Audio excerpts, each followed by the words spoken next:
How long is your presentation? 5 minutes. 5 minutes. No, you got 20. Well, actually, meantime, while he sets up, I actually, since I'll be working with Mr. Lozano, we've been working on the social media. Dr. Gonzalez, on the logo, is that a possibility, or, okay. Yes. And then, do we have access to public access? Yes. Okay, and then, would anybody be opposed of having an open house where we go and to your facilities and see what your facilities look like? We And encourage you to do that so that Okay. you can become familiar with the program. And then vice versa, I encourage the agencies to send information to either Dr. Gonzalez or to myself or Mr. Lozano, so we can post on our Facebook, the events, the updates, some things. I started off with the Advanced Center for Wellness. Does anybody know if Advanced Center for Wellness is still in existence? Yes, no, it's a dicho. Yeah, everybody that's here was contacted. Okay. So it was So just- they're still in existence. So I started to do where I'm gonna start like alphabetically order, like put it in there, like just a little, cause their Facebook page is not active, so if you all have a Facebook page and you want me to link it to your Facebook page or to your website, that would be also good. So I'll be touching base with some of the agencies, that way I can kind of get more information for publicity purposes too. So then, one suggestion that I have for that resource directory is that if you can, the front page, you can look at, you can put, for example, if you need help with substance abuse treatment, email info at scan, and then we get those emails, and then we can, instead of then going through each of the, locating where the residential program is, then we get the email and then we decide where to send You it. referral from the. Yeah, so the- then you can have, just like ours, maybe you can have water regions, and then, so if you need, mental health crisis, or, mental health treatment, or co-occurring disorder treatment, then it will be easier to locate, because it's gonna be a large book, and it will be difficult to navigate for some people. Is there a link for this already that exists? That's what we're That's working what the on. website would probably. That would be the website. I would say that if all the stakeholders could just go to their own website if they have one and just include it. So just in case I'm someone who doesn't know, but I've heard scan, and I get on and I look at scan, at least I can find the link, and I don't have to go to somebody else's, and everybody who would want to be part of it would have it on their own website. All you have to do is call Gabriela Perez. Yeah. All calls. All calls, Her 24/7. cell phone number is, Did everybody get a copy of the Drug and Alcohol Commission membership page with all of us that are on it? No. The only one? I just had a correction on my tab. No, I just got to make it.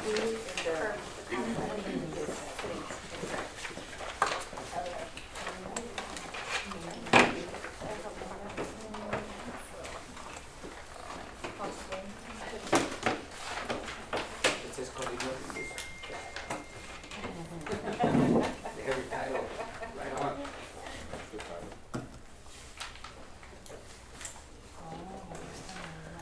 While we're waiting for the web presentation to be set up, I had an idea regarding this, getting us closer to the goal of erecting a building for this detox, and I just wanted to verify you guys and see what y'all thought. It might actually have another benefit too. Would it be possible for the city to open up a bank account for us, and for us to maybe host an award ceremony once a year, sort of a fundraising award ceremony, so we can just start raising some money towards this center, and then in the process, this awards banquet, what have you, would be give an award to someone who has done something that distinguishes themselves throughout the year towards combating addiction or the like. And we could also have give an award to an addict who has recovered, and perhaps they could be the one to thank the individual who has done the most for the city of Laredo this past year towards helping us overcome this addiction. We have it with the Bar Association. We had something called the Liberty Bell award that we present once a year at a banquet. It was always a fundraising event, and all the proceeds of the event would go towards whatever cause we were raising money for that year. But I was just curious if that might be an idea that the committee might wanna, tackle, might wanna start. I mean, I'm sure it wouldn't be much, but, if we started raising money, then, eventually we'd at least be getting closer towards, the 5 million. But, you know, like, and on the website, we can also have a site where, a link where people could donate towards it. And then when we had a large enough amount, perhaps the city might take an interest and throw us some more money. And in the meantime, at least we are letting everyone know who's doing a great job with fighting addiction in our city and who's recovering. And it would be a really nice way to showcase what the committee's doing and what this individual's doing, and that these addicts are being rehabilitated. That we could have some success stories come out of that banquet. I was just curious what the committee thought. I think it's a great idea. Definitely we can do something for the next, this upcoming year in 2019. The only thing is that I think if the city would need to open up a bank account, or rather we open up a bank account, we have to be classified as a nonprofit to receive donations. Right. And so either it has to, where we create a nonprofit, or we work with a existing nonprofit to acquire those funds for the deck. And then with the stipulation that those funds do go to the detox rehabilitation or transitional living, so on and so forth. But I think it would have to be with one of the nonprofits in the community, or us having to start our own, which is another, but that's another beast. You have to go to the Secretary of State, and you have to have your board, Yeah. and you have to have your bylaws, and pay them back. That's why I was kind of hoping that maybe the city, we could just give the money to the city and the city could put it in the account. That way we wouldn't have to mess with creating the 501c3 but I think it would be a good thing for the city to put on such a production, and it doesn't really take much. You find a place that's used could be donated. We may have to throw in some money for a glass trophy or whatever. There's going to have to be a committee that's going to have to choose who's doing a great job in the community to honor that year, and who the addict will be. But even that would foster a communication as to who's doing what in the community. I would not want to be on it because I'm not qualified, but I know that we could get a board of qualified people together to tell us who's done the most for fighting addiction this year. It seems like it's a win-win on so many different levels, and it would help us get closer towards that detox center eventually. I mean, all we require is that committee, getting a place donated, getting some trophies made, getting a, yeah, we've all been there. I guess there'd be a subcommittee created to make it happen, and a subcommittee created to find out who's doing a great job. But I mean, what do you think? I think that all of the people who appointed us to this committee, which I'm getting ready to hit pretty soon, they all have a certain amount of money the city gives them to spend at their discretion, right? 600,000. Thank you. They could each give us 500 to get this started. And we don't have to worry about raising, Madam Chair, the discretionary monies that each council member has at a point in each have to be one spent in does their, have parameters. Yes. And a lot of it, half of it is brick and mortar and half of it is economic development. But the detox center is brick and mortar. okay. Okay. See, there's a way to go. And we can have each one of them give us money. Instead of running around trying to, I know I can get out of mine. The one who appointed me. Me, Colleen, we ran out, no? Yeah, which is another issue, but we're working, so it's okay. All right. But no, back to Mr. Thompson. I think it's a great idea. I think we need a plan for something like that. I'm big on testimonies and how well we're doing. That's why I use the word success, you know, so, you know, forgive me if I use the word success and it may not be a success, but I feel like there's a success to anything and everything that we do. And so for something like that, I feel like, yes, we definitely need something. But I think we would have to tie into a nonprofit in order to be able to do that account. I wouldn't necessarily want to tie it into the city of Laredo. Cause of my spending. Because of maybe conflict of interest. We would want to still keep it within community resources. So then with the stipulation, like I said, that we can, or that they can use for any of the things that are necessary, like transitional living, the detox, or rehabilitation, or whatever the case may be, within that scope. But I think it's a great idea. I feel, what do you all think, the stakeholders?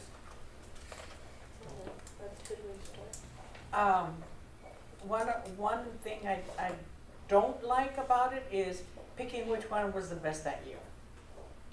Why don't we do it alphabetical? That everybody's gonna get an award eventually. I don't like pick, because they all do different things, and how do you compare?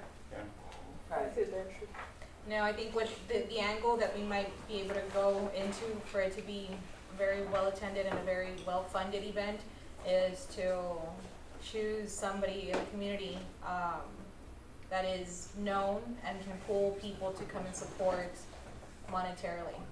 Yeah, I mean, in the end, with a function like that, there are tables. People are gonna have to buy these Yes. tables. People are gonna sponsor the event. They're gonna come because who's being honored, I guess. And so that's what the bar always did. We had the Liberty Bell Award, and we had 2 recipients, and I mean, the people that you would start off by calling are the people that are connected to the ones that are being honored. That's what the award angle is, and plus it helps people to you know, it's gonna recognize the person who did the most that year, I guess. But yeah, there's got to be a committee of people in the know to choose who has done the most. Because I don't know. I don't know. But And I don't want to be on the committee. but you know, I just thought it'd be an interesting way of fundraising and honoring people in the community, Yeah, that's a and good way getting to some good fundraise. That's PR the out way they there. do, what is the one that they have, like the Angel of Hope? They pick this one big, very well-known person, and they make hundreds of thousands of dollars with the dinner. Dr. Gonzalez, could you possibly get us what the commission can, do we have bylaws? That's where we should start from. Can we have the bylaws and see if fundraising is included in there or if it's not? We'll look at the bylaws, the ordinance gave the city the right to open up the commission, and see about what it has for fundraising. So we'll get with legal from the city and get their input, as well as the city secretary who has the bylaws. And September is recovery month, and so usually a lot of, events, we usually do an event that promotes recovery and talking about success stories, like people that are in recovery, and all of that is really important to do, so. So if you do it, September will be the time with recovery from substance use and mental health services celebrated. Yeah, SAMHSA has, So then we appointed do that. activities. Okay, so And, September would be a good month, and then we have to decide. LPOA would be the one we'd approach to get the free plates.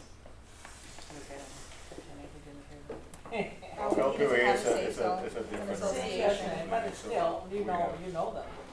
You know who we would talk to. Yeah, They know of him. of course, yes. Okay, John, now that scan is on a crunch. We can Yeah.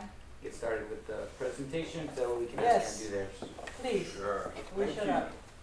Thank you all for having me. My name is Brian Hilton, and I was invited here by Mr. Thompson. I've seen many of you in the past, and maybe I've taught some of your children, but you might have to reintroduce yourself. My contact information, in case you wanted, is in the documents that I gave you earlier. Just to give you a little bit about information about myself, I am a graduate long ago from Carnegie Mellon. I studied computer engineering and artificial intelligence. I Blizzard Entertainment. I wrote video games. I worked on a game called Diablo. So I teach at the high school, and my students know that I had participated in the production of that game, and so they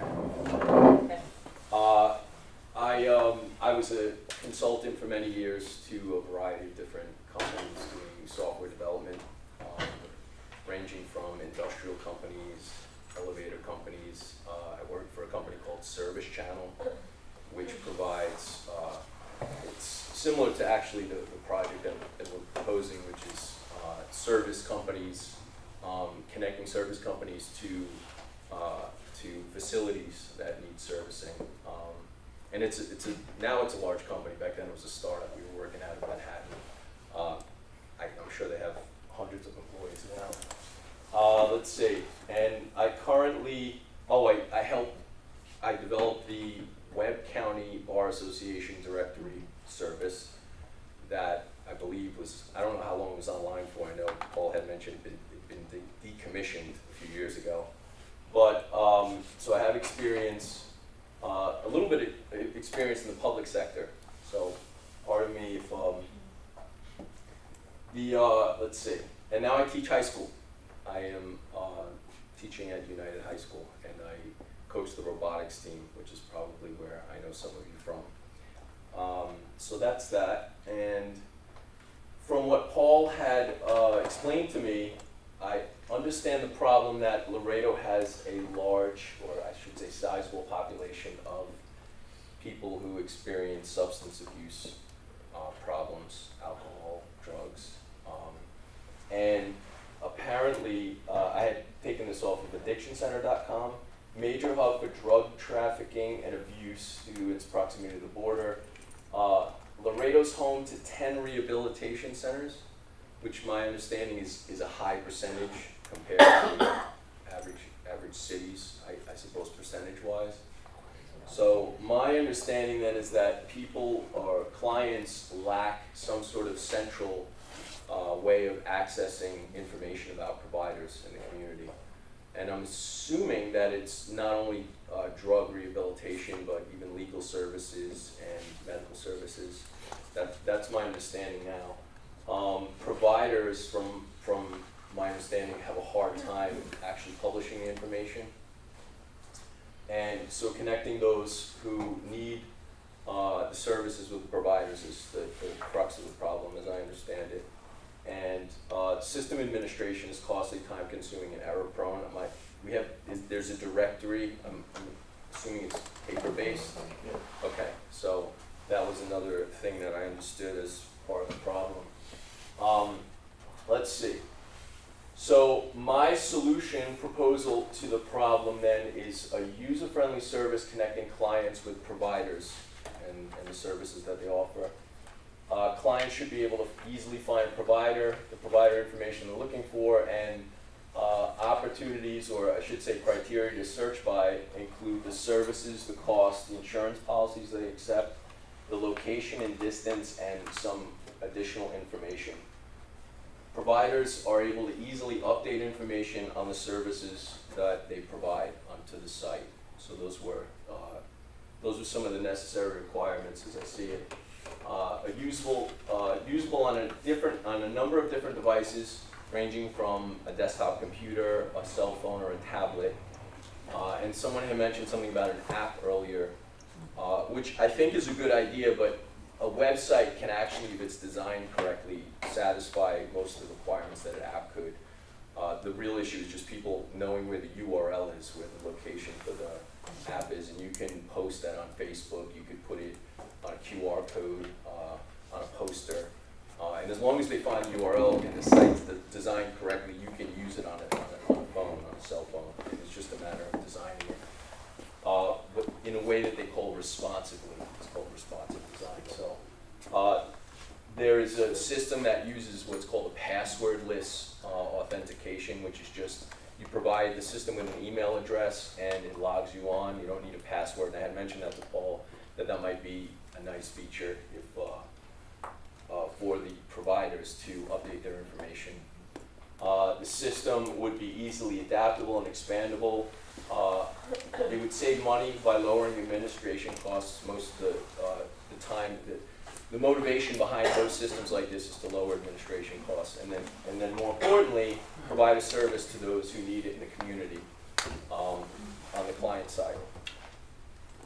I have a demonstration for you that is a series of mock-up screens that I had put together that the look and feel of the site obviously could be different, but I think this embodies what I would envision as the primary functions of it, to give you an idea of how it would look, and just to give you an idea of the way a person would use it. This loads. I was told this internet. It's this website. Let's try something. Let's go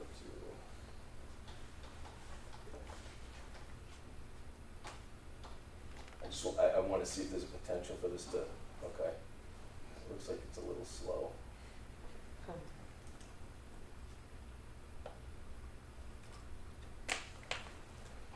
Yeah.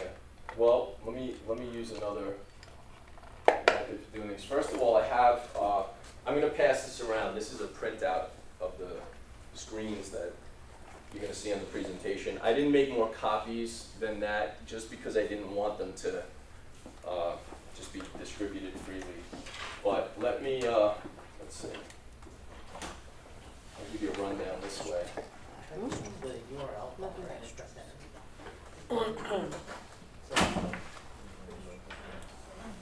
Yeah, I don't. It might just be the URL isn't working. Let me see. Is this on the desktop? The presentation?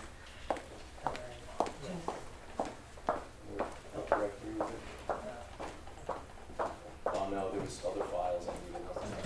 Oh, Yeah, the whole folder. oh, okay. Let me, Okay. Well, while he's doing that. Okay.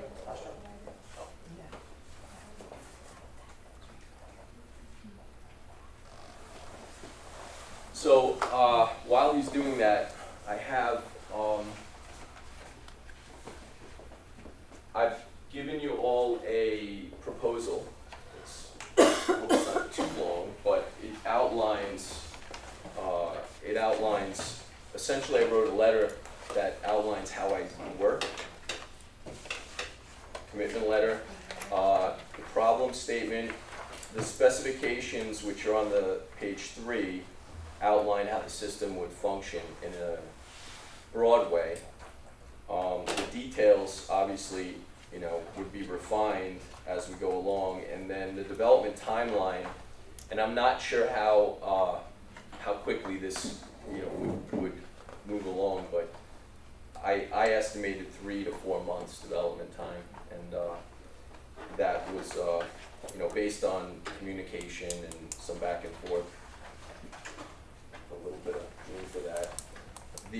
Let's see, I put some implementation details in there in case I wasn't sure if anyone in the IT department would want to look at it to see if it's something that they could integrate into existing systems. And then my recommendations for different ideas that could be implemented into the system. So it's all in here. Yeah, if you just want to. run it straight. Yeah, that's fine. No, I can deal with it. I just need that folder. That's all. That's fine. Thank you.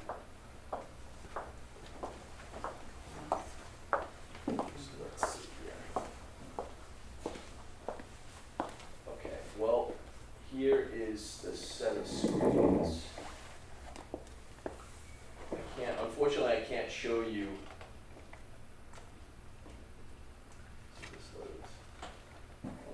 Okay, so this would essentially be the home screen.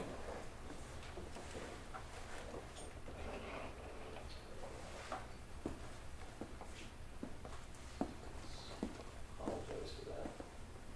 So, this is. this would be the home screen, and I apologize, I used the Webb County logo. I found this online just to give you an idea how it would look, the city logo would be in its place.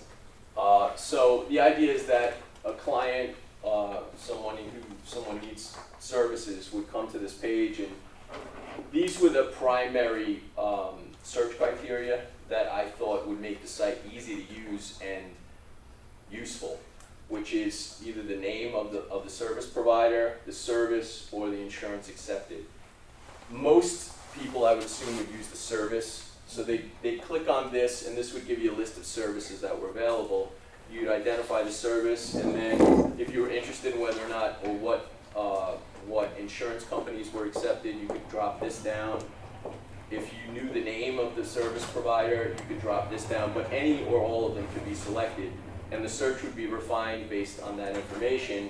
Then you'd click this search button, and then you'd be presented with the directory, the search results screen, which is essentially the prioritized list of providers.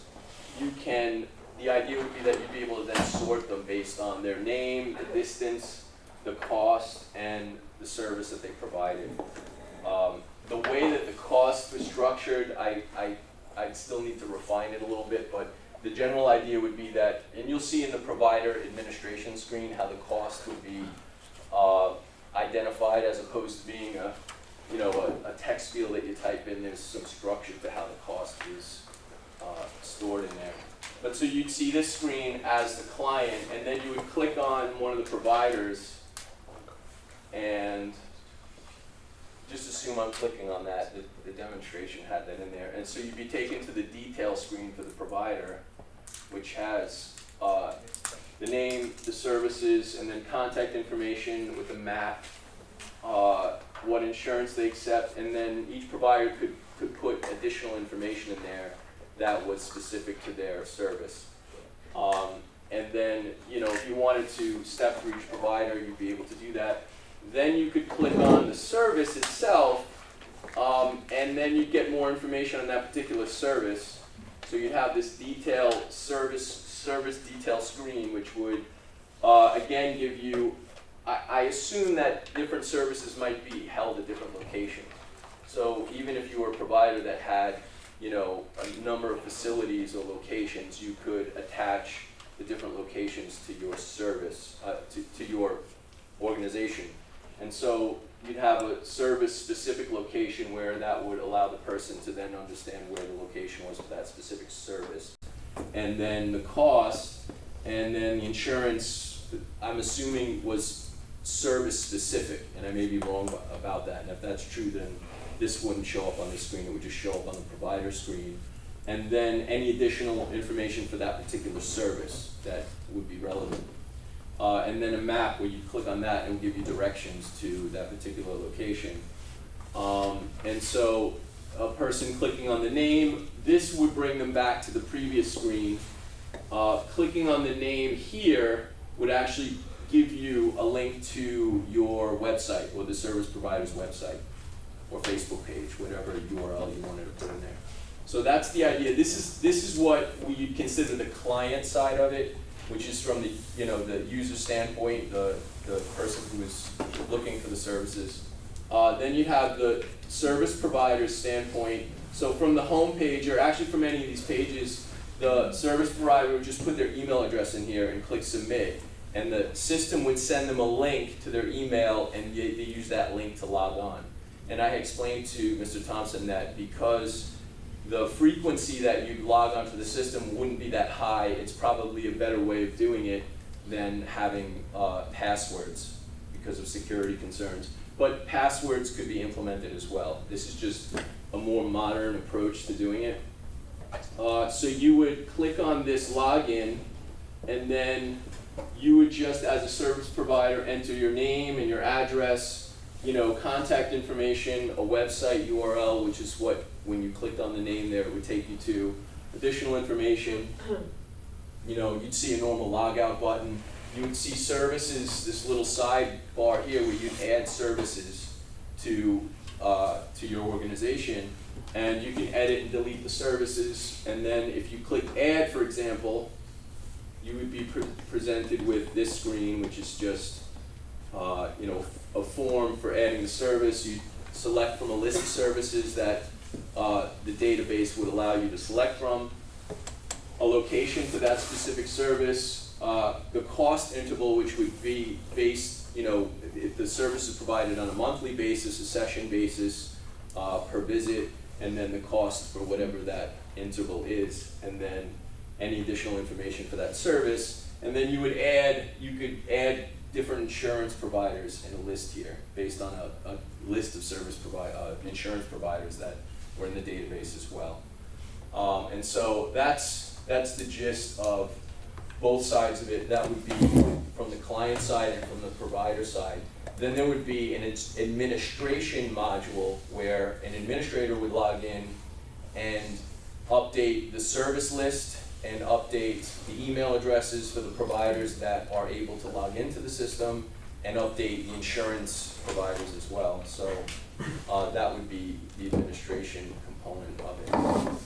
And so that's essentially the idea, the design, and that is, unfortunately because I couldn't show you the actual demonstration, I couldn't click on all these things to show you where it leads to, but hopefully that's enough to get an idea. And then, I think that's about it. And then, so I laid out a little timeline. As I said, it would take about 4 months, between 3 and 4 months, to actually develop it.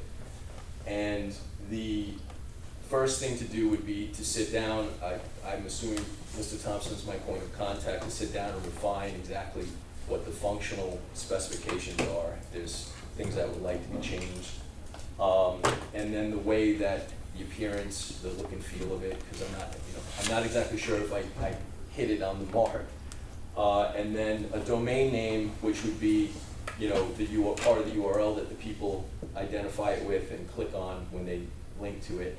I'm not sure if the city has a domain name that they would use, and then just the deployment of it, which would take a couple of weeks to do. So that's the proposal, and thank you very much for having me. Does anyone have any questions? Brian, I got some questions, but I wanted to just because not everyone will receive the email that I sent you, Madam Chair, could I have the floor for a second? We have this provider directory that we're working on, and I think right now it numbers 50-something pages. I just don't see very many people being able to use that directory as efficiently as they need to. And I see a lot of different types of people needing to use that directory. You may have a 911 operator that needs to use the directory. You may have clients that, addicts that need to use the directory, parents of addicts that need to use the directory, other providers needing to refer a client for a different type of service. There's them thumbing through this 50-page directory that is inclined to change yearly, monthly, even daily potentially. It just seems like that's not a very effective solution. So what I asked Brian here to do for us is give us a presentation of how we could take this and make it more user-friendly. So what I'm proposing is we take this directory that we have and we turn it into a website feature. And so if someone needs to find counseling, they would go to the website. They would select the service they need, which is counseling, drug addiction counseling, and they would hit enter. And then it would list out all those that provide counseling within a certain radius of them. And then they would have the numbers of all those people, and they would have the how much each would cost. And so they could, and what I would like to be able to do, and this is the question I have for you. Let's say you have 5 different counselors that provide drug addiction counseling to you. Could it be made so that the last one to update their information could be listed first? Is that a possibility? Sure. Okay. Because another concern I had is perhaps there's individuals that provide a service today, but they don't provide a service tomorrow because the personnel have left that provide the service, or maybe the grant is not there anymore. And I don't think that people may be inclined to go and add the new service they have, but they might not be as so inclined to delete the service that they no longer have. So why not have the people call the people that that provide the service, that indicate they provide the service latest first, is what my ideal was. But Madam Chair, that's what I was asking Brian here to do, because I see us spending a lot of time right now updating this this list of services, but I just don't see how we can continue to put the manpower into continually updating it. And this way, from what I understand from what you're presenting and from what we used to do with the Webb County Bar Association, the providers are the ones who enter the information, right? Not us. Yes. I guess this, the website could probably change over time depending on the services that are provided and the needs that are provided, isn't that correct? Yes. So let's say a new type of service is created, or new grant money comes about, or there's some new innovation and some new type of therapy that's provided. Well, that's great. You just get with the whoever's at the health department that's the administrator of it, and we create a category for it, just like that, overnight. So that way it's there to be searched for later. So does anybody have any specific questions for Brian or myself or I do. This is fantastic. That's a great job. How do we pay? How do we pay for this? I know with any software comes bug issues, updates, and things like that. I mean, that's awesome. I mean, I would love if we could have that, but I would just ask the committee members of how do we purchase this? How much does it cost? It's on page, let me see here, you got page, I think it's on. And is it a one-time? It's on page 5. It'd be a one-time development cost of $3,600, and then that would include a year of hosting and support, and that would be guaranteed to, function as it's defined in the document. And that's taken care of. The additional years would be $250 for the hosting and for the domain name, and then I have packaged support at 5 hours at $250. And the support could be used to do things like, there's something called SEO, which is search engine optimization. If you wanted the directory to show up at the top of Google, to add features and things like that. But we could add more features and renegotiate, the specifications based on, having another meeting like this. But I like what it can do, and I know that I've seen when I'm watching the news where they tell you, like our page, and it'll come up first on your news feed, things like that. I do like the possibility that we could get there, but Dr. I'll just ask how we can work out things. Should we ask our council members to Pay for this too? pay for this? Your discretionary doesn't cover some. No. I don't think so. But I can certainly, again, take it to the city manager and see what he says, and of an opportunity, maybe, a combination of working with you with the city's IT, Okay. and making a combined effort and see. But I'll bring it up. Can we approach the police department to see what have in their budget? We have actually this, a webmaster that we developed like that, and some of the reports that we get a month, how many hits we get on our website, and where and how and what population we get, so we can actually tweak it for the public to, be more interesting for them to access it, right? So Yeah. it's not a one-time use, so our contract is, yours is pretty much affordable. But one of those things is the reports and, the tweaking of the web, of the page, so can be more, user-friendly. You already described that, but it's one of those things. Madam Chair, But I'll give. the core objective of this committee that were assembled by the city council is to gather ideas, study what the situation of the city is, you know, providers, stakeholders, and recommend to the city by the commission, this is what we need to take a hold of, or to diminish the damage of opioids in our community. It's up to the city to say we'll adopt it, move with it, or just say, you know, you wasted a whole year of meetings. Why? Because there's no money. Doctor said here that actually we do start budget negotiations in March, then the budget seminar starts. So I think this is the best idea to inject in one of the council meetings to say, look, this is the Drug and Alcohol Commission recommendations. We already done extraordinary steps into see what the city is. We have identified the resources that we have. These are the statistical data of people that have been serviced. It's not a bleak situation in Laredo. We already serviced so many people were successful to clean out their lives because the courts already have their drug programs. Some judges already put that into part of their sentencing. Probation department already tests in a monthly basis and keep them online. Stuff like that, but nonetheless, we need to improve those services. You know, we just investigated, we handled a death 4 days ago where a young man died of seizures because he was chain smoking K2. Right? So it's one of those things that if the family, and he was living with the family, would have reached out to stakeholders, said, you know, can you help us out over here? Most likely, just, you know, one of those lives could have been saved.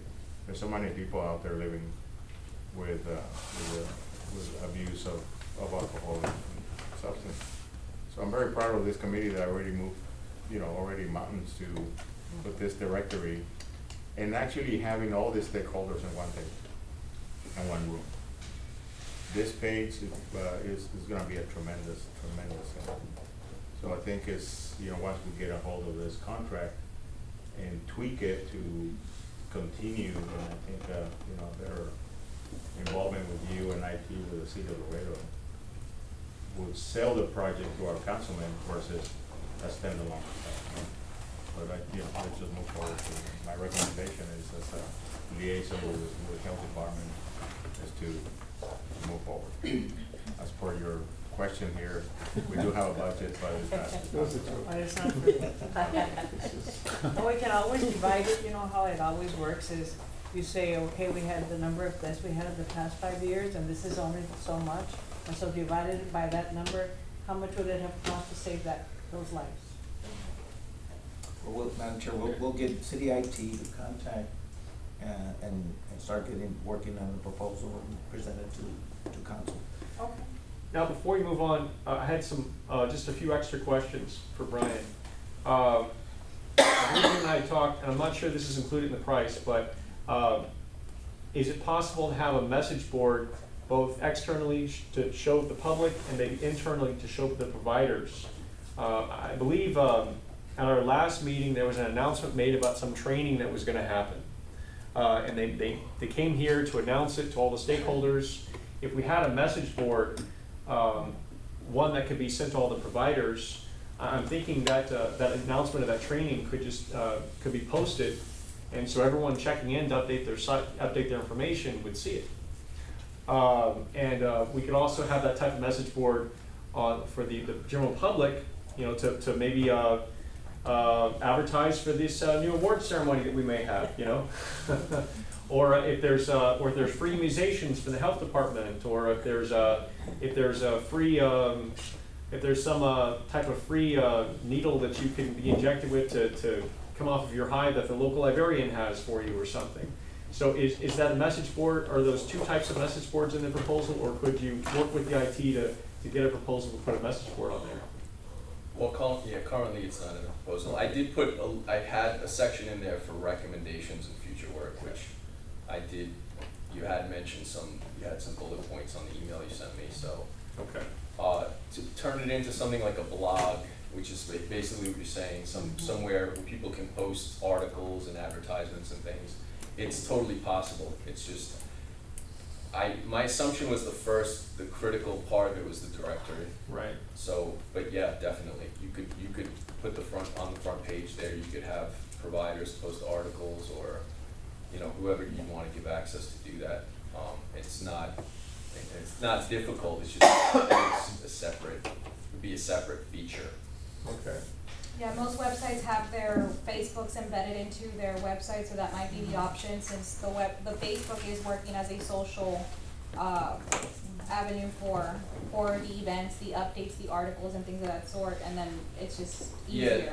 Yeah, and that's a good point. I mean, that one of the purposes of Facebook is to sort of be a, you know, front-facing way of getting news out to the public, and you could link from Facebook to this, but it would really be a question of, is it a duplication of what you're already doing on Facebook, or an enhancement? But, you know, that'd be up to you all to decide. I can tell you it's possible. It's not, you know, it's not leaps and bounds as far as the technology goes, but it would be an additional part of it that, you know, I'd have to reevaluate the contract for that purpose. And I also want to ask the stakeholders, if any of you like this, is there, Dr. Gonzalez, is there a way that the stakeholders could write into or could speak on behalf of the project to the city and maybe help recommend it or something of that nature? Yes. It'll already be in the minutes as well. Okay, well, can we get just a poll to see who would think this would be a good idea for the community of providers? You talking about the directory? The directory online. Oh, yeah, that was, So do we have could anybody say, if y'all, I guess, is anyone opposed to such an idea? Would such an idea not be helpful to anyone? Does anybody have any criticism of it? Okay, then just for the sake of the record, then we have 1, 2, 3, well, how many different organizations do we have here? This is one. Western Scan, Gateway, Border Region. Okay, Pillar Gator, or your pillar? AMA. so are y'all, just so it can be included in the report, are y'all all voicing your approval of this, saying that this would help out the community and help you out, help your organization out, help your clients out? Is that what I'm hearing? Yes. Yes. Okay. Yes. I was gonna say, what if we charge the organizations like a membership fee to Oh. be part of the directory? That way it's maintained by the providers, it's maintained, it's just an idea, because of Well, the the cost to The maintain. only caveat with that is that if an organization doesn't have it in their budget, or I just mean, decides even not if to it's spend the money. $100, I mean, even if you have 36 different agencies at $100, you already covered his cost. Well, that's just an initial cost, cause the rest is, Correct. the annual is a lot less, it's gonna be what, 250, and the domain name, which, the domain name, you can, That includes the domain name. you can purchase the domain name for up to 10 years for like pennies on the dollar. The longer you purchase it for, the cheaper it gets. I have one question, is, in the designing and the development of the website, would it be able to convert into a mobile version?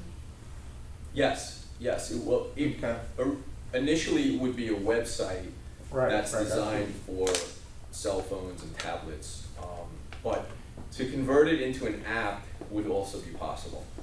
But, I mean, I can promise the world, and, you know, it's good to start somewhere, you know, with a definite idea that's gonna work, and then.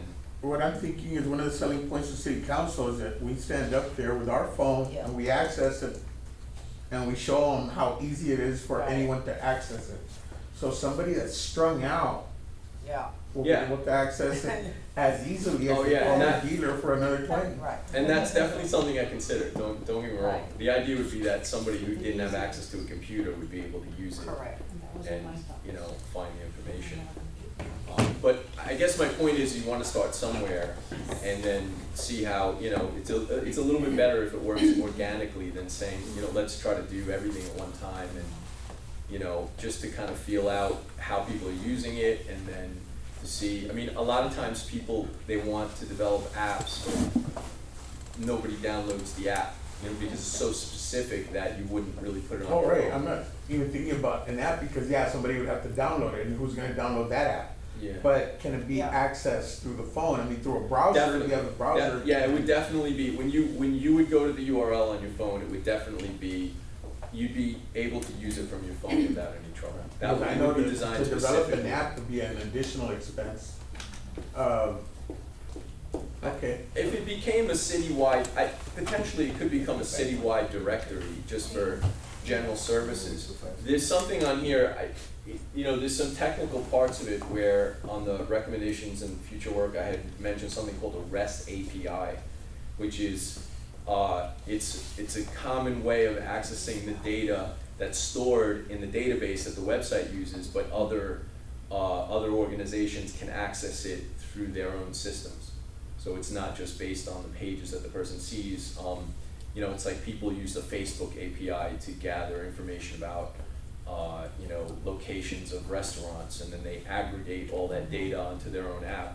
So it can be, we can upgrade it so that the data can be made available to the public. If you just get it online first.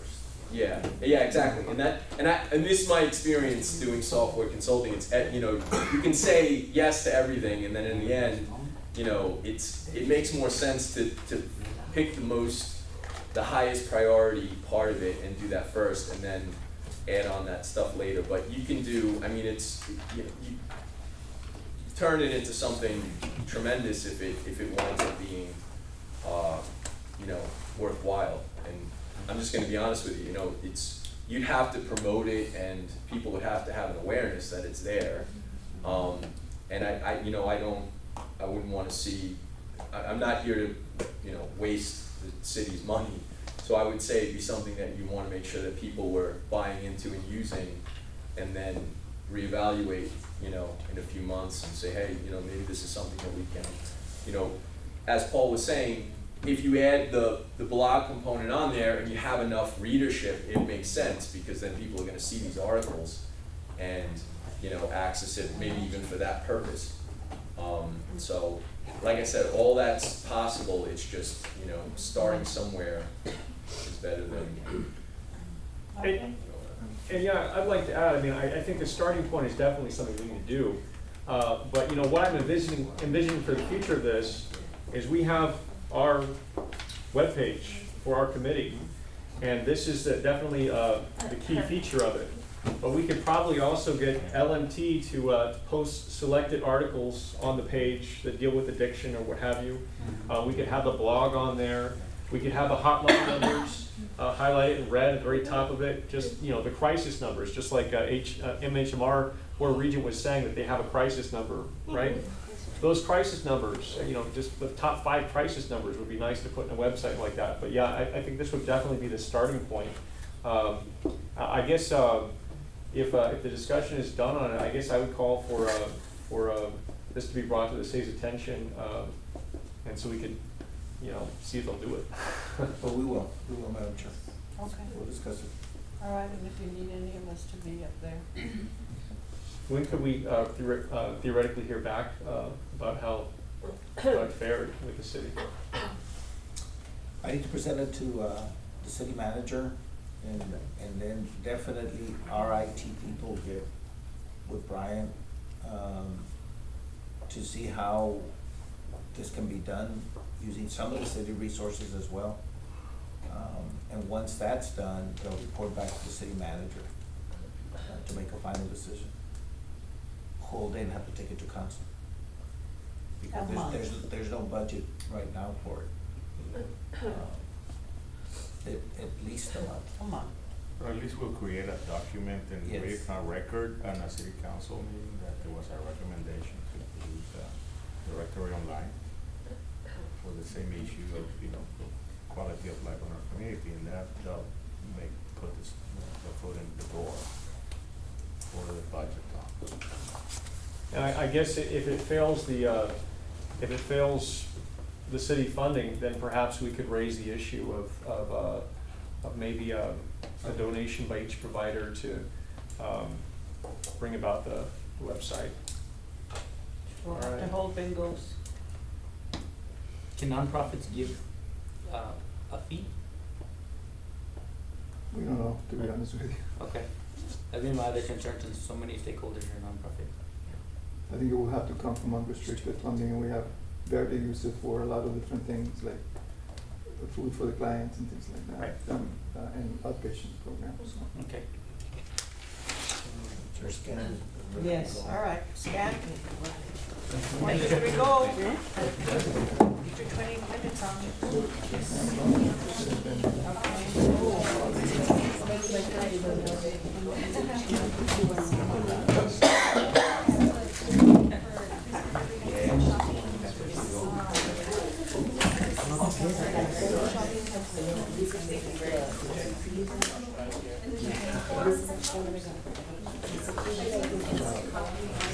That's the, I do not know if you're required to solve one topic first. Let me give you mine. I have to make my own.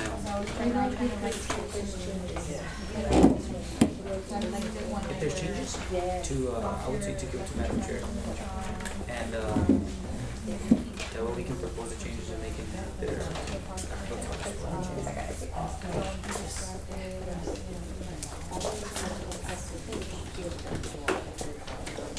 okay.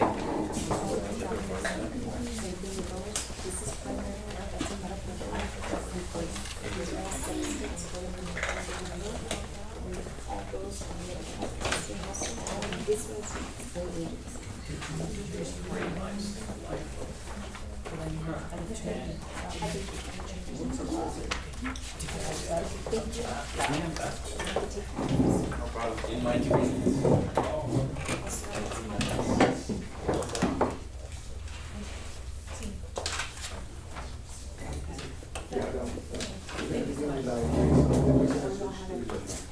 They're all open. Thank you. This is definitely eye-catching. Yeah. Catches your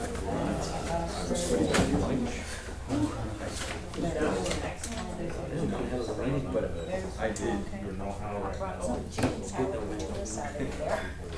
Y'all want some?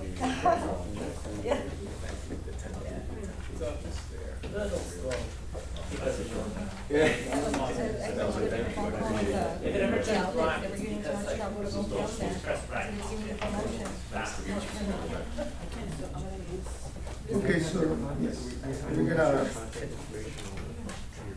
do a presentation, and just wanted to introduce you to our staff members. Here we have Enrique Manrique, he is the director of outpatient substance abuse treatment.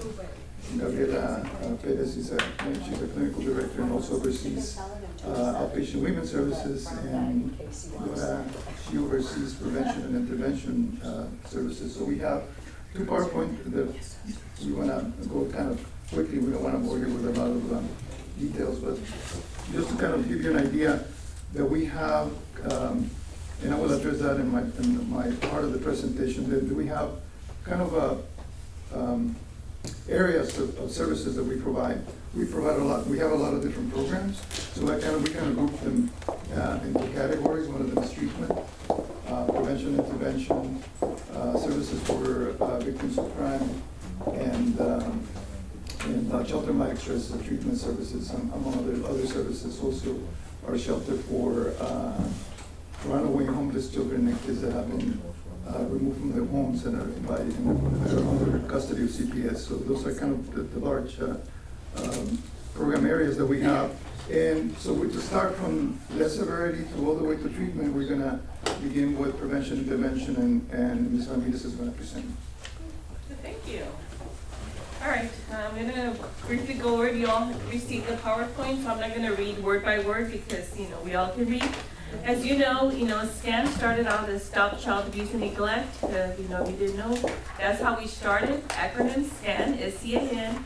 We're commonly known as serving children and adults in need because we've always worked with, youth, adults, and families. So that serves us well. We have been in existence for more than 36 years. We provide a variety of services from prevention, intervention, treatment, residential, recovery. We always try to fill the gaps in services. One of the things that we do with SCAN is We want to make sure that we're available for the community. And for us, like Brian said, we continuously have to do awareness. Every year we start off with the awareness. And so I wanted to just briefly let you all know we serve 16 counties. We have served over 10,000 families, which includes youth, adults, and adults annually. Our office is located at 1605 Santana. Feel free to please visit us. We would be very happy for you to walk our facility and go see the type of services that we have. We, as a matter of fact, we've outgrown the building, and so we had to purchase another building. And so we're happy that that's happening. It's a happiness and a sadness because services are needed, but we're happy that we're being able to do that. Okay, so what I'm going to do is, the first one is drug prevention program. We have a lot of drug prevention program. However, I'm only going to talk about Webb County. Webb County has before I begin the presentation, there's 10 programs I'm going to talk about. Out of the 10 programs that are here in Webb County, 8 are free of service. Like, there is no fee. Anyone can access our services, there's no fee. 2 of them are fee-based because it's outside of what's, we have to do. We have to pay the staff to do this after hours.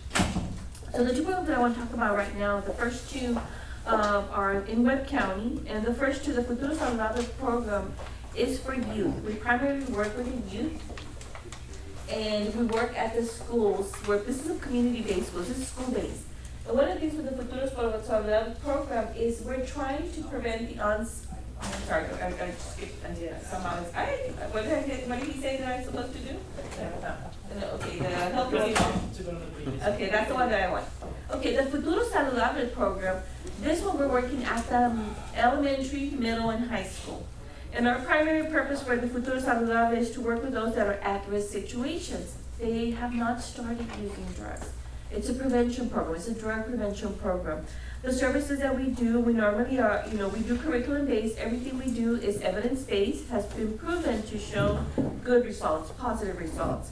And we refer to the community, we screen and assess them, we refer them to the community. We do the alternative activities on alcohol and other drugs. We do tobacco presentation, and we give out information dissemination. With this program, we service 200 youth, okay? The Futuros Positivo program, this one, we service over 100 individuals. This one is already, we're trying to interrupt those individuals that already started using drugs. They already experimented with marijuana, they already experimented with alcohol. And we're trying to prevent this. And this one's, we're really, our school-based again, we provide services at the middle, high school, and elementary. And one of the things that we do. Those clients, I'm sorry. How do we get them? Yes. Okay, thank you. One of the ways we get them is, again, we create awareness. People know who we are. We've been doing this for many, many years. And what happens is usually the school counselor, a teacher, a parent, a self-referred, because they heard that we were there last year, and they say, I want to be in the program. Before we do any services for any of our prevention or intervention programs, we have to make sure we have parental consent. Okay, so that's how we work, but thank you very much. Okay, and like I said, the goal for this program is to work with over 100 kids throughout the year. On the next one, the Futuros con Promesa and the South Texas Prevention, these are 2 programs I directly oversee. These are federal programs. And with these 2 programs, our focus is on the reduction of substance abuse, HIV, and hepatitis. The Futuros con Promesa program, we service 280 individuals. These are youth and adolescents, youth and young adults, age range from 13 to 24. The things that we provide for them, of course, we do the screening and assessment. With the screening and assessment, we determine what type of services they're going to need. We develop a service plan. We do case management. We do counseling. We do HIV testing, hepatitis testing. If they have the high risk and they want to access that service, we also do HIV and Hep C testing and counseling. And then, of course, we do a follow-up. This program, like I said, is mostly in Webb County. The difference between the South Texas Prevention Program is that we're still the same target age. They're 13 to 24. The South Texas Prevention Program gets to do services in Webb, Zapata, and Stark County. Again, services are the same. It's substance abuse, HIV, hepatitis, the same things. We service the goal is 215 annually, In Webb County, we probably see about 100 to 150 here in Webb County. And so these two programs in particularly, have been a great to have gone in at SCAN because it's a federal program. And one of the things that we do, we have the connection with the health department, that if any of those test positive for HIV, we have the linkage where we can get them to get the confirmatory test here at the health department. So thank you, Dr. Gonzalez, for us having that cooperative relationship. The next one is the Pregnant and Postpartum Intervention Program. This is commonly known as the PPI program. We have both a PPI program and a PADRE program. The PPI program is for women, for females, and the PADRE program is for males. The PPI program is for individuals the ages of 15 to 44, which is of childbearing age. And we're trying to, this is where women have been experiencing because they're using substances. And we want to make sure that we reduce the incidence of alcohol and drug abuse. Again, we work with women that might be pregnant, women that are postpartum up to 5 years of age.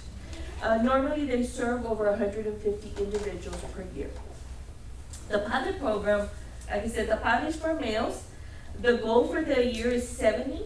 These individuals have either been self-referred or they're being referred by the Department of the DFPS, which is the Department of Family and Protective Services.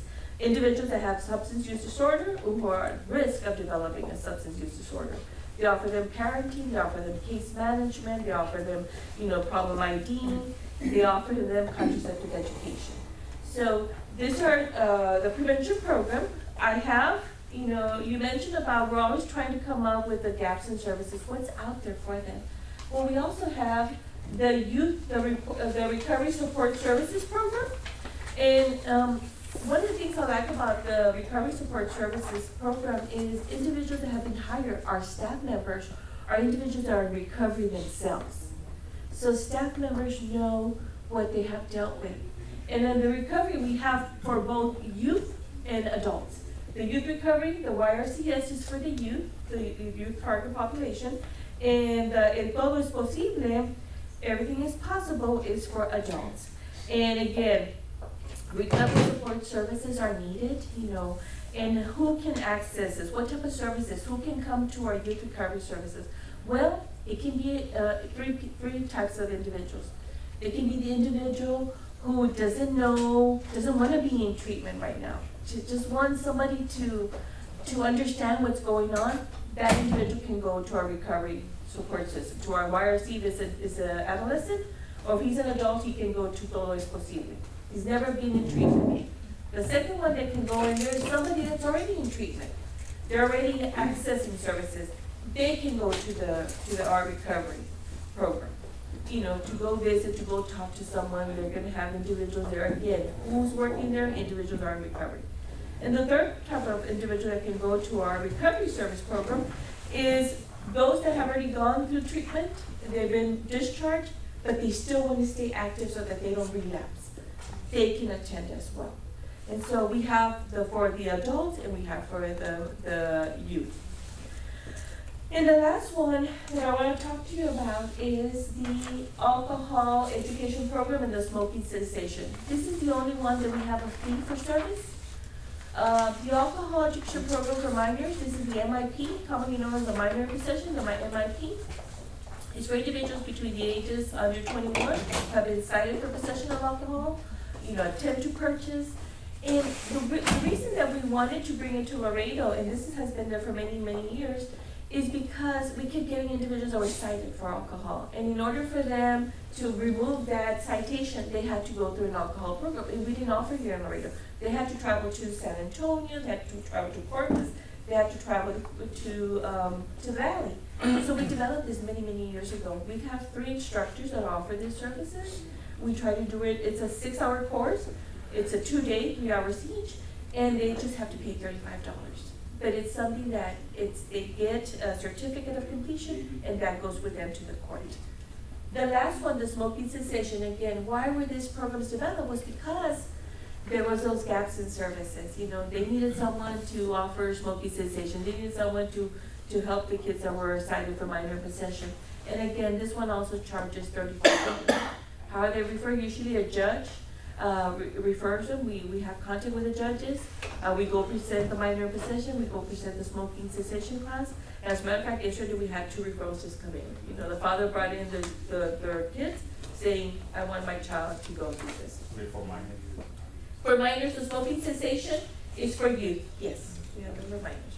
But, do you all offer the civil schools? We offer it. Yeah, you offer it. Okay, so, I don't know if y'all have any questions? I'm gonna go ahead and pass it down to Mr. Flores, who's I gonna, have a question on Yes. the futuros positivos where you capture those kids at risk and interrupt the onset of use of drugs and alcohol. yes. Once they're done with the program, and is there a follow-up to find out they actually succeeded after the termination date, 6 months from that date, they completely ceased to use or attempted to use? One of the things that we Or they do- actually picked it up? Yes, thank you, Chief Lily. One of the things that we do with all our programs is that we do a follow-up. Exactly. We do either a 3-month follow-up and a 6-month follow-up. Okay. You know, we ask them, because within the follow-up is where we'll be able to determine they still need more help. You know what, I'm gonna refer you to the outpatient, or I'm gonna refer you to the STAR program, because you're having family conflict. I'm gonna refer you to the youth recovery program, So yes, we do a follow-up. That's the way all prevention intervention programs are designed. Even the federal, which are both my South Texas and the Futuros con Promesa, we have to do a 3-month follow-up to see where they're at. And then what they did at baseline, what they did at exit, and what they did at follow-up is the same test. And that's how we're able to determine, did it improve? Did they stay, abstinence from the drug? Or do they need more help? And then we can refer them to someone else.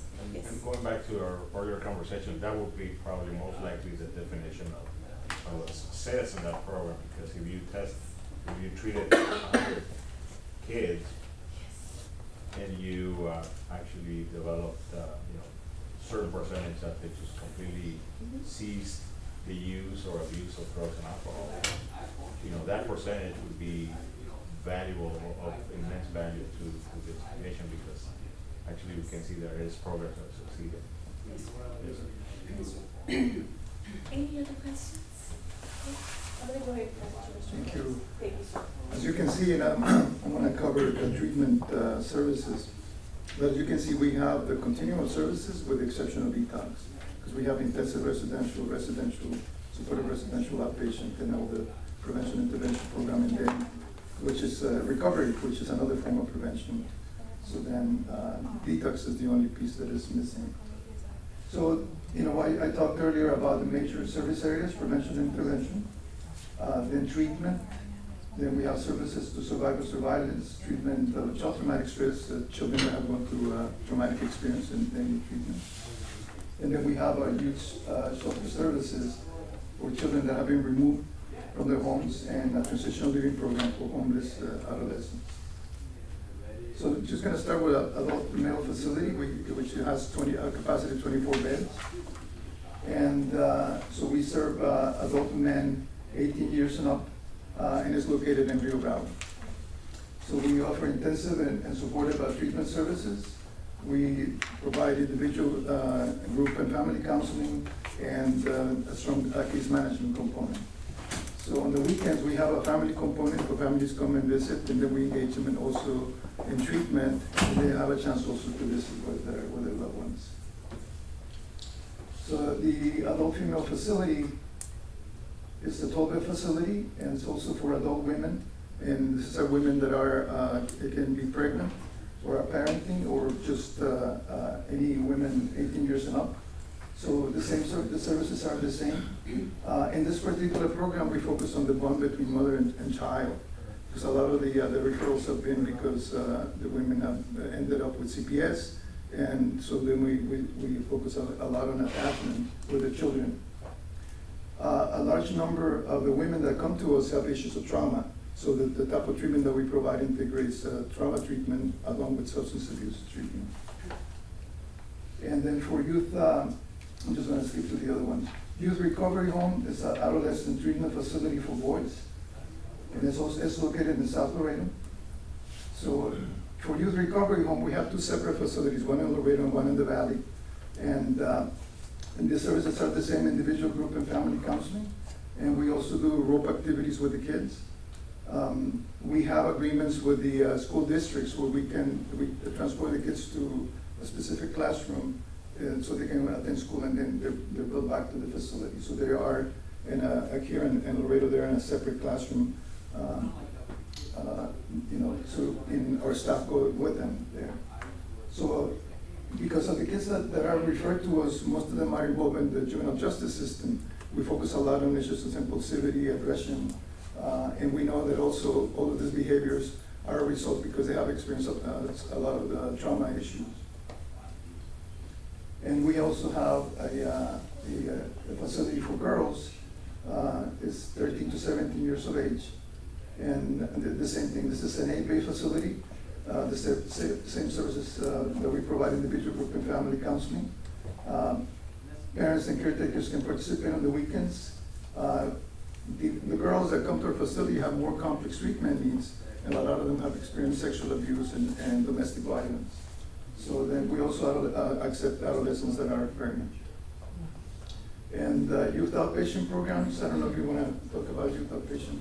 So we have youth outpatient programs. Now the youth outpatient programs don't only just exist in Webb County, but they go as far as Brownsville. We do have therapists that provide evidence-based practices. The manual that we use is called Cognitive Behavioral Therapy and Motivational Enhancement Therapy 5. We do group and individual sessions. We do also incorporate drug testing as part of our treatment services. And parenting education. Parenting and family. And we also include home visitation that is required actually in this type of treatment. Did you have a question, Mr. Usman? No, I just pointed out there was a good point that you do home visitation. Yes. That's one of the programs. Yes, actually, and it's required in all the cases that we do home visitation with the kids. In adult outpatient programs, we have services for people 18 and up. Again, we all the treatment cases, we do a thorough assessment and integrate treatment planning, and then we do linkages to mental health treatment when they have co-occurring disorders. So basically, that's it. We provide a strong case management, and then we also have a program called the COPC program, co-occurring psychiatric substance use disorders, that is separate from the treatment program. So when somebody has co-occurring disorders, then we assign an additional case manager to link him, to take him to Water Region, for example, to get the medication, go to the health department to, if they have appointments. So we do the transportation, and they also do motivational interview and interventions with them. And then I don't know if you want to talk about yours. Yes, and we have a specialized female outpatient program, so this is for women that are pregnant or have children. And so one of the things that we do is we include parenting education in most of the sessions, reproductive health, and we also focus a lot on the children's needs. We work very much with Department of State Protective Services, this is one of our main referrals. So we work in coordination with CPS caseworkers to look at their service plan and how we can best support them. And so one of the things, we have a federal grant that allows us to provide childcare services while they're in group sessions, and also we provide transportation. We're doing HIV and hepatitis testing and hepatitis B. We also do immunizations as part of treatment, and we have a peer recovery coach in that program as well. So it also supports. So we provide 12-step programs for women only, and the graduates that have completed the program can continue coming and participating in our 12-step support. And then we also link him to you, doctor, whenever we confirmatory testing, and then also the services for. And then the immunizations we have, we agreement refer with the them health here. department. Yep. So those are your programs that you already mentioned. the Yes, campaign. we do here. Other programs that we have an HEI program for people that are already living with HIV/AIDS, and then also have substance use disorders. And another outpatient program is that we are implementing in the jail is that we're looking at people that are about to be released from prison. 90 days before they're released, we're linking, we do an assessment to make sure they have a substance use disorder. or co-occurring disorder, then we link them back into the community. And then we also have a wonderful collaboration with County Court of Law Number 2 to provide treatment for the participants in the DWI court. One of our newest programs is the mental health and substance use disorder treatment to benefit the homeless. This program we are doing it in collaboration with Bethany and the Housing Authority of Laredo. And so then these are for people that they must have a mental health diagnosis in order to be admitted. They also can have co-occurring disorders, but they must have at least a mental health diagnosis. So if they have a substance use disorder only, they're not eligible for the program. And we entered into an agreement with Dr. Sanchez. We got him out of retirement. So he gracefully agreed to see, the psychiatric component for that program. And then lastly, at the very end, you see the technology assisted care grant. It's a federal grant that we got for 3 years to provide telehealth services. So all those counties in Zapata, for example, Hebronville, Kingsville, Kingsville. So what we do is, we use services, traditional outpatient services, but we use they're web-based. And in most cases, we provide the tool, in other words, the smartphone, at no cost to the individual, where we can have the therapy. The counselors are based in Laredo, but the individual could be in Hebronville, Zapata, Kingsville, where we're able to have those types of sessions. In addition, we do have somebody in IT that supports us in case we do have any challenges with the equipment or the technology. So this is for us, and it's for us and the participant as well. So if somebody has difficulties with accessing care because, they don't have transportation or they're disabled or whatever, even here in Laredo, we can also arrange that they can receive technology assisted care. This is a grant that is gonna end this year, but we're gonna sustain the telehealth part. So the only thing that we're not gonna be able to do is to provide them with a phone because the grant ends. But we're gonna sustain the telehealth, so if they have a laptop or a desktop or a smartphone themselves, then we can definitely do that. So that has been really good. We do individual and group counseling through the use of telehealth. So I think that's the end. Yeah, that's the end. Well, let me just tell you, this is not in regards to substance abuse, but because of all the services that we have, there's a lot of scan kind of linkages that we do. Many of the people have been victims of sexual assault, or victims of crime, and then so we link those within SCAN. Actually, one of the programs that we have working with kids that have experienced traumatic stress, that the women that are receiving treatment with Gavi, and then they identify that maybe their children experienced domestic violence or something related to the reason why the mom is there, then we link them to treatment we have LPCIs that actually provide the trauma treatment. So, and I don't want to bore you with all the evidence-based practices that we use, but we pay a lot of emphasis on the use of evidence-based practice. Some of them you heard about in the matrix model, motivational interviewing. One of them that we're using that we really like is acceptance and commitment therapy that uses mindfulness interventions. And then we use one that is seeking safety that addresses both substance abuse and trauma. And that's the end of our presentation. So I don't know if you guys have any questions. About 4 or 5 meetings ago, I think it was you or Ms. Datu, and correct me if I'm wrong, mentioned that those beds that were used for substance abuse, some of them were empty, you had to outsource other communities to, send patients. How are we doing as we speak? Well, it comes and goes. Sometimes we do have empty beds, and then with the program directors, really get out there and talk to probation officers, and then we get them full. So it depends. Sometimes we have long wait lists, and then all of a sudden a lot of clients leave and we don't get referrals. But it's always a constant, we have to constantly work to get the facilities full. How many beds are available? For the men, it's 24 beds. For the women, it's 12.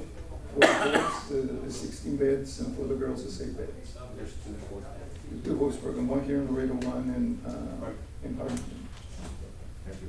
Which brings me to follow up with Chief Gomez's question. In regards to the properties that you all have, do you all own them or you rent them? We own all of them with exception, no, we all know them. Yeah. So if, let's say hypothetically saying, if the resources are, because we don't have enough, we're not, it might be a good thing that we're not filling up those beds, whether we're sending them somewhere else or because we have another facility to do so, would any of the buildings be used for detox? Could they possibly be used for a detox center? Well, and I'm gonna speak as Luis, not necessarily, my boss probably will kill me. But one of the suggestions that perhaps, you know, so we wanna do something that it is, you get the money, you wanna do something that is, that doesn't spend a lot of money, and you want a link, because, you know, when I started in the field, we had the deer unit, back in the day when Border Region was named Laredo State Center, and we had detox with residential, so then they went from detox. So then it will be ideal to have, you know, either built or you know, a small place there, so then we have, so they don't have to, you know, travel, you know, so they can be right there, house right there and then. So that's just something that occurred to me, that would make sense, and, you know, logistically. See, because I'm, again, having to know that there's other agencies that provide maybe the similar services, or that you have the support somewhere else, is that maybe one of those facilities could be utilized for something that models the idea of maybe the future of a bigger facility with more funds in place and things of that, but utilizing what we currently have within the community is what I was kind of trying to see if it was a possibility. Not quoting you, and not gonna tell your boss that you said or anything like that. Yeah, she'll say, well, you're welcome to do the but I mean, it just makes sense, I mean, at least because of my experience with the deer unit, that it was all like, so people, they were, you know, right there, so they just have. And many, rehab, Charlie's work with them. does the same, they have a detox. Alma had the same concept, they had the detox and the residential. Any other questions that you guys may have? I know that there's a lot of information, so I was keenly aware that there's a lot of stuff, so, but because in a conversation, a lot of times they say, well, what is this, and you guys forget, so then there's a way that we can kind of, make you familiar with the resources, and one of the great ideas that somebody came with is that maybe we can give you a tour of the facilities, you know, where they are, and see, you know, the places. I'll probably be scheduling something,